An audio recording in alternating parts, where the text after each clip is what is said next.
Hello, friends. Do you own a grogger? You probably don't, and you probably have no idea what a grogger is. So don't mistake it for a growler, which you put a bunch of beer in. Right. This is not a growler. This has nothing to do with beer. This is actually something you spin, and you can spin it over your head, or you could spin it on your side. This is what you use after you have the growler.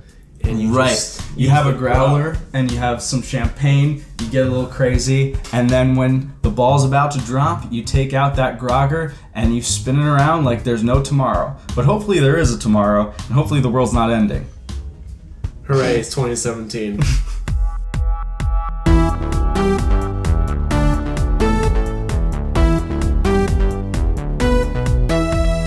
Welcome, ladies and gentlemen, boys and girls, to the Poncho section. Today's episode, we talk about the one, the only, Mel Brooks. Oh yes, we know you love our Mel Brooks conversations, and today we're joined by our good friend, Keith Kaufman. Please enjoy. Alright, so we're pretty excited today. Yeah, because for the first time we have a guest with us. Hey! This is Keith, you are our first guest. Please welcome Keith Kaufman.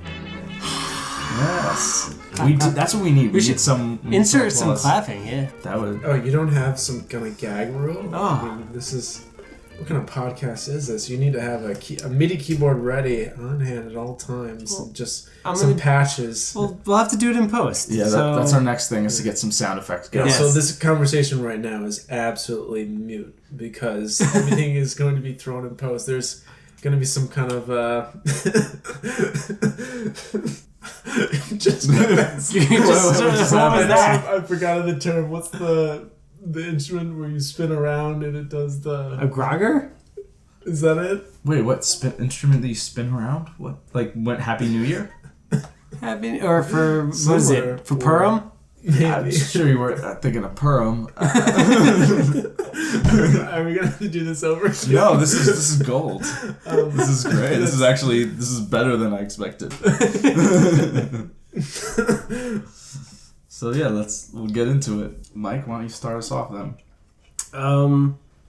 Yeah. Keith, why don't you start us off? So we all know each other from college, and we were talking about a party that I had in September, probably now. Mm-hmm. And we decided to get together a few times to watch a series of Mel Brooks movies. We're all a fan of his comedy, so we got together about a month ago, and we watched 3 Brooks movies in one day, we had dinner together. And It was lovely.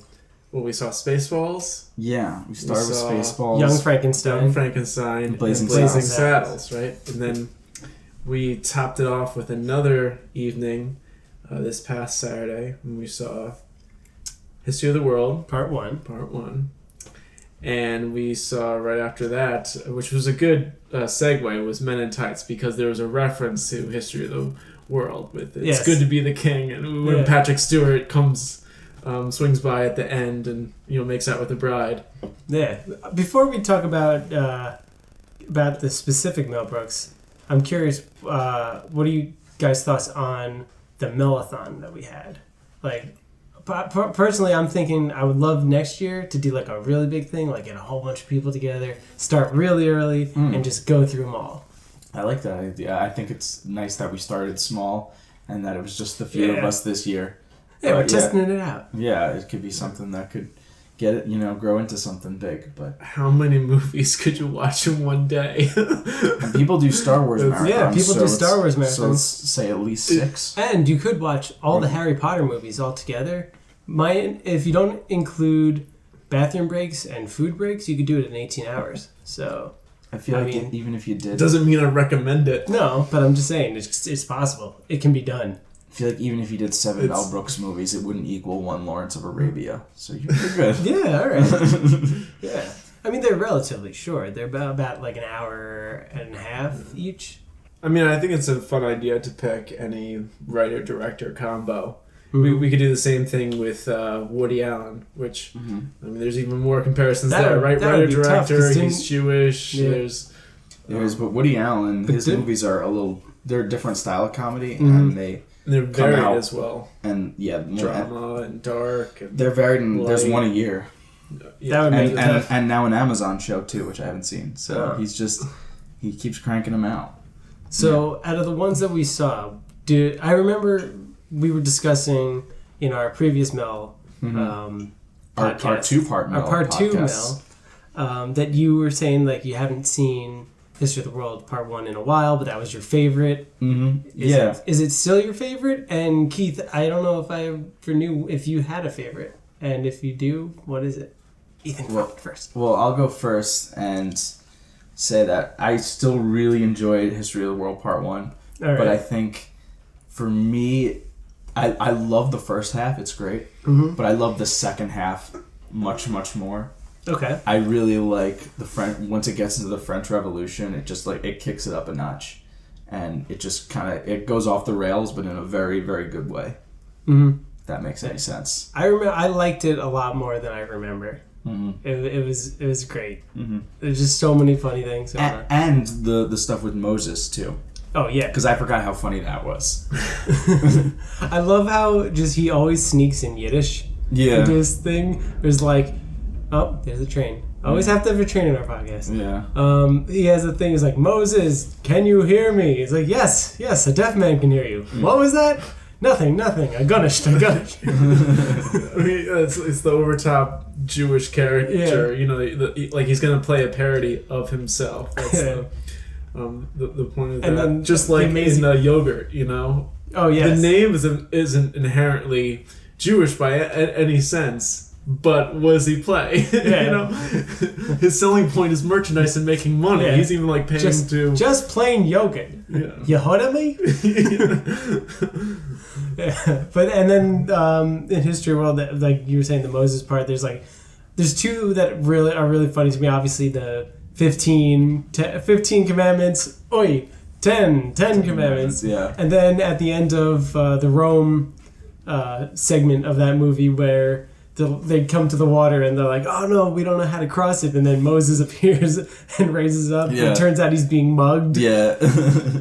Just too funny. No, they're those little moments that are really great. But yeah, I still think the second half of the movie just really brings it home. What about you, Keith?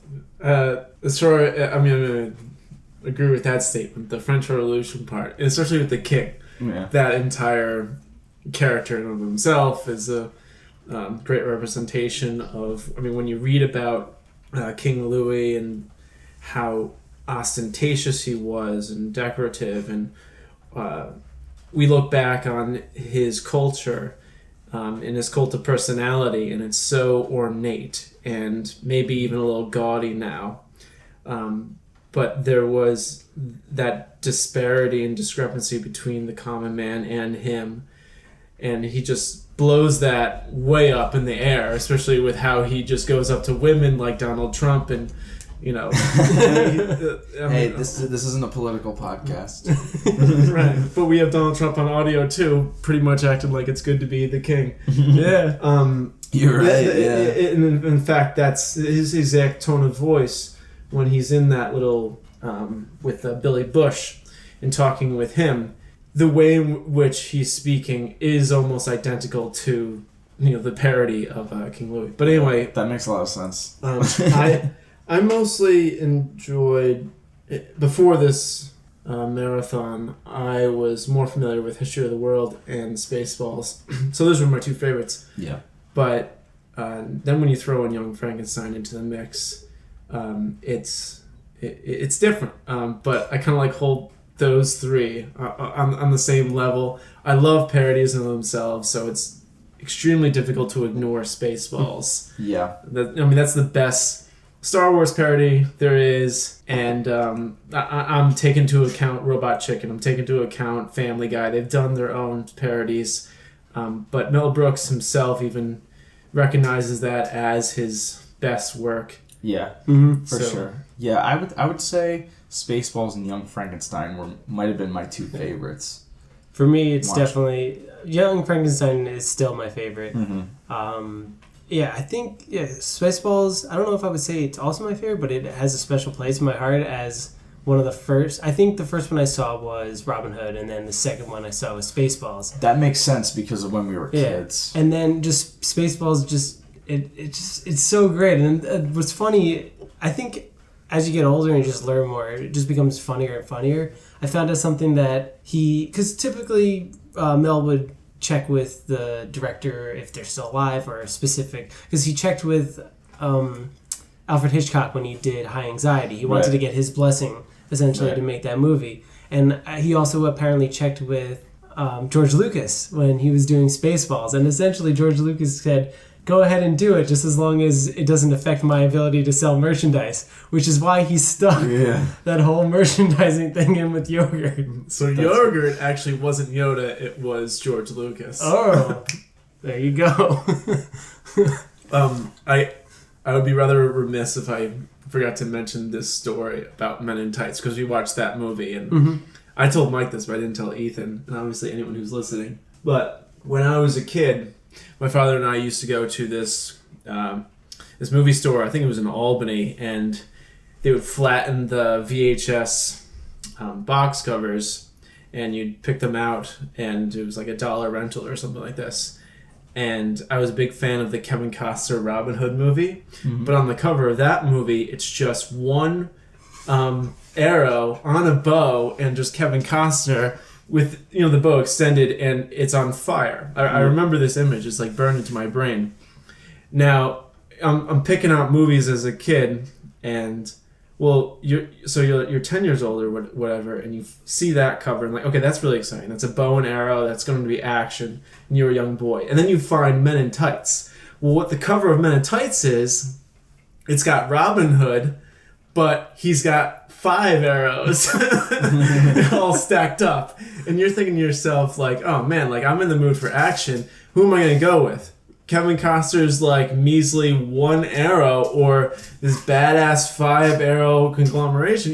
You're definitely going to assume that the latter is the big action movie, the big blockbuster. So then when Dave Chappelle shows up and there's like jokes about a blind man, and it goes on and on, you're just like, wait, where's the action with this? We should mention that Robin Hood is played by Carrie Elwes. Yes. In Robin Hood Men in Tights. Carrie Elwes of Liar Liar fame. Also Princess Diaries. Princess Bride. Bride. I was going with Liar Liar.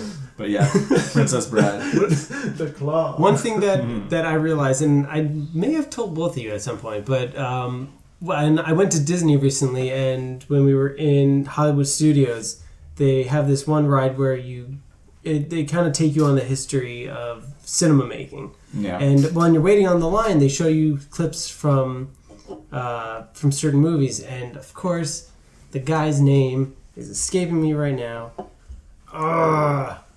Earl Flynn. Earl Flynn is the guy's name. He's plays Robin Hood, and they show you an old clip of him in that character, and it was surprising because for like an old movie, like they were all over the place. The action was really like, it was intense. Yeah. And they're running around. It's very physical. And there's a part where they go behind this large column, and there's, I guess, a torch that's with flames and everything, and it's casting a shadow. So it's a shadow of the 2 men fighting. And that's like, they have that going on for a while. And when I saw that, it instantly made me think of Robin Hood Men in Tights, because there's a scene in the final battle between Robin Hood and the sheriff of Rottingham. Not Nottingham, Rottingham. There's a scene between those 2 guys, and they go behind a column at a certain point, and they start having their shadows fight. Right. But instead of continuing with the sword fight, they do shadow puppets. And they have the shadow puppets attack each other. So instantly I thought, I was like, oh my god, again, he's like, as he does with all these movies where he looks back to the original source and plays off of that, he again did it in this one, and it's hilarious. Yeah, well, one thing I really noticed about Mel Brooks is he loves to steal from himself. Yes. So he'll bring up references to his old movies, but also will repeat things in a different way, perhaps. Mm-hmm. So, like he did at the end of History of the World Part 1, where he has Jews in space as like those fake trailers. Mm-hmm. And the song is the same tune as the Men in Tights song. Yeah. So he just said, fuck it, I'll just keep the same tune and just add new lyrics over it. Not only does it's my own stuff. I can totally steal from myself. Absolutely. And not only that, but I'm almost positive that I would say the majority of his movies, he does the walk this way gag, where some character will say walk this way, and then every single character will mimic the initial character who said that. Yeah. We saw that in Men in Tights and History of the World. They do that in... I don't think they do it in Blazing Saddles. They do it in Young Frankenstein. Well, the repeat joke from Blazing Saddles and into History of the World, and I don't know if there's any others, but it's with Harvey Korman, where in Blazing Saddles his name is Hedley Lamar, but they all call him Hetty. Yeah. And then in History of the World, he's Count de Monet, but everyone calls him Count de Money. Count de Money. So like they use that. It's funny because they use the same kind of joke with the same actor. That's so funny. I didn't even notice that. Yeah. Oh yeah. And there's a crossover between History of the World, Blazing Saddles, and Robin Hood Men in Tights because they use the same hangman. Yeah, they use the same hangman. Yeah, and he's the same character. But I almost like him as Count de Money even better. Oh yeah. Count de Monet even better. I just think Monet. Yeah, it's great. But so I'm watching. We haven't talked much about Blazing Saddles. No. And I still love Blazing Saddles, but of all the ones that we saw, I feel like that one, if anyone is outdated, it's that one. Mm-hmm. Or it's just seemed the most outdated to me, which is weird considering that Young Frankenstein's in black and white. Right. But Blazing Saddles seems. I mean, I think the pacing of Blazing Saddles is very different from all the others. I mean, I consider also a lot of N-word too. Yeah. I consider Young Frankenstein to be almost in its own category. Mm-hmm. I mean, just the way in which what Mel Brooks had in all the other films was much more than it was in Young Frankenstein. But the pacing of Blazing Saddles is more situational humor. It's not joke after joke. It's not, this revolving door of parody like on itself. That's true. It's almost relationship-based humor. The relationship between the sheriff and the town. The relationship between the sheriff and Gene Wilder. Gene Wilder. It's more so that. The interesting thing I think about Blazing Saddles is while some of the other movies also he does have some sort of commentary. He typically tries to do some sort of gag at the Nazis or this and that. Mm-hmm. Like the big one is obviously The Producers, which we didn't necessarily watch. But in Blazing Saddles, he really kind of focuses on the commentary of how certain people are treated, and which is like the big emphasis on the N-word. Yeah. And how, like, I think before Quentin Tarantino, Mel Brooks had like the monopoly on using that word the most in the movie. For sure. And it was so interesting because he really he helped. I mean, he had Richard Pryor as a writer on that film. That for Blazing Saddles, yeah. That's right, because he originally wanted he was supposed to star. Right, he originally wanted Richard Pryor to be Black Bart, but I believe it was the head of I believe that's a Warner or Fox. Warner Brothers. It's either Warner or Fox. The head of the studios didn't want him because he did drugs essentially, and they're like, we don't want him to be associated with that. So they found Cleavon Little to play that role, and it's. I love how although they use the N-word a lot, the focus is on showing how ridiculous the white people who are using the word are. And like how insane racism is. Like the two parts that really stick out are it's in the very beginning where I don't know what he is, but he one of the guys in charge of the railroad as it's being built. Something Johnson. Something. I don't know. Everyone's last name was is in town. Yeah, I know everyone's last name. But is essentially, Johnson. I'm gonna change the word up so I can say it because I don't know, we're white people. He was like, "Can you guys do like a Negro song or whatever?" Yeah. And they're like, "Well, what are you talking about?" And so they just like, "Come on, sing!" So they started singing, I think, Frank Sinatra.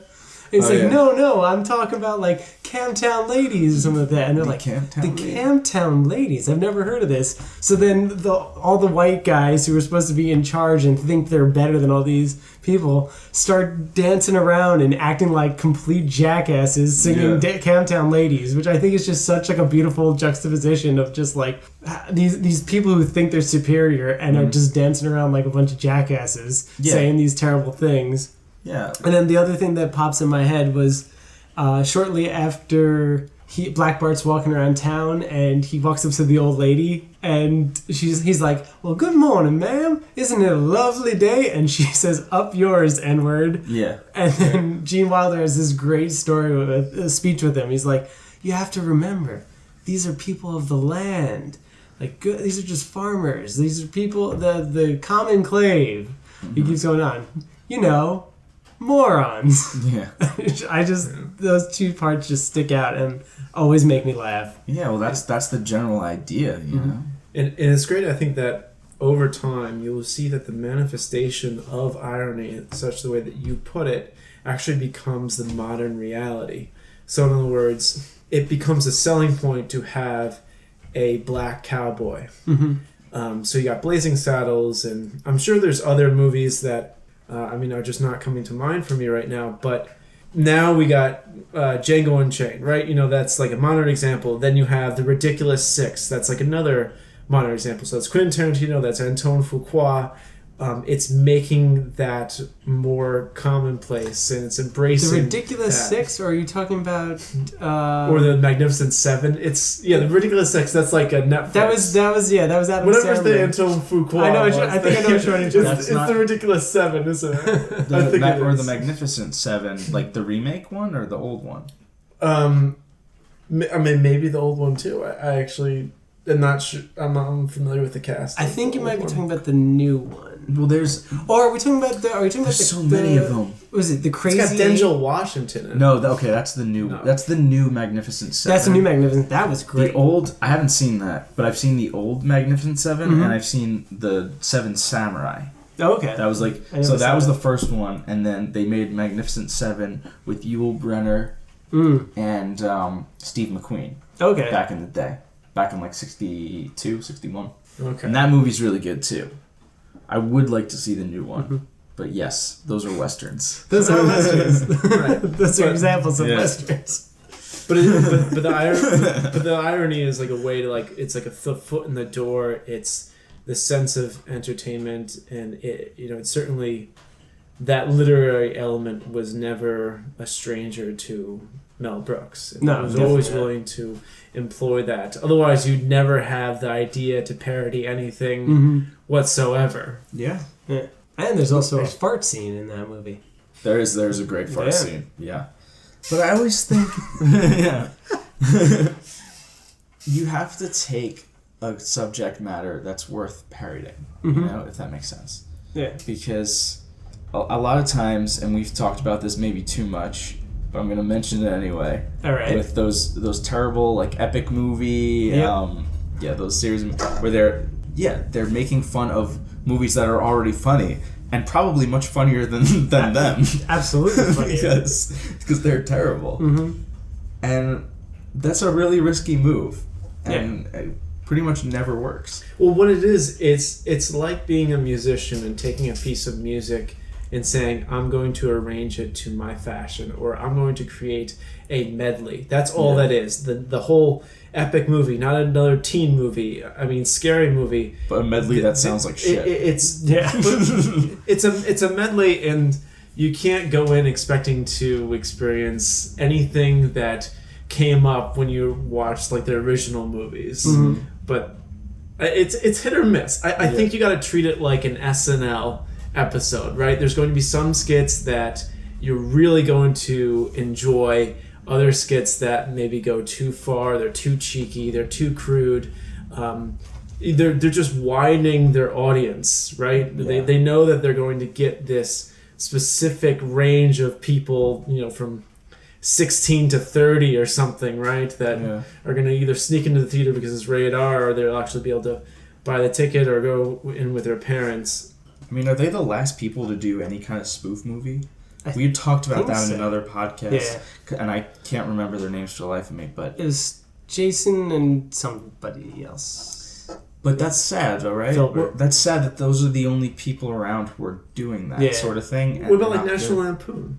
Are they still doing like but National parodies Lamp- and stuff? What was like the last thing they did? Like what was it, Vacation? Van Wild. Oh, they did come out with a Yeah, they had a vacation, but Yeah, so they're parodying themselves at this point. Yeah. but those aren't but great. but my point is, it's an institution that made movies that are parodies, and Sorry. that's a unique art because it's not a new thing. You can't be a new company, or at least I think it would be very difficult to be a some kind of like a new group of writers that are approaching Warner Brothers and says, "Got this great idea. We're gonna just do a parody of all the dramas of last year or anything that was nominated for a Best Picture." Yeah. It's not going to be, "Oh shoot, man, yeah, that is a great idea. We'll definitely throw you a budget of $50 million, right?" So you have to have some form of establishment beforehand or some Also, bigger connections. you know what I'm thinking about too is not as many people are going to the movies. Yeah. That might have something to do with it as well, because you can't make fun of big movies if most people haven't really even bothered to see them. I mean, is that true though? Because I mean, movie sales are still skyrocketing. We're breaking records again and again. We got Tropic Thunder breaking records and Avatar breaking records. Tropic Titanic. Thunder, that's going back though. I mean, how far? Like, I might as well say Titanic because that broke the record, and then Avatar broke that. But Tropic Thunder actually broke some significant records themselves, especially for a comedy, highest grossing comedy of all time. It has to have something that hasn't been done before. Like, it has to have something unique. Whereas like Avatar But visually, movies ticket sales, though, I'm saying I don't think they're going down. I mean, we got movie prices that are going up, so that might. I was going to say Tropic but Thunder is actually a really good example of a great kind of spoof and a parody. Like that's taking a shot at like Platoon. It's taking all the war movies. Yeah, all the Vietnam kind of war movies. I think that's actually like a really funny example. But that I would was put like, it on the same that level, was 15 years in the making, 15, 20 years. Yeah. Ben Stiller had been writing that for a long time, and I don't know.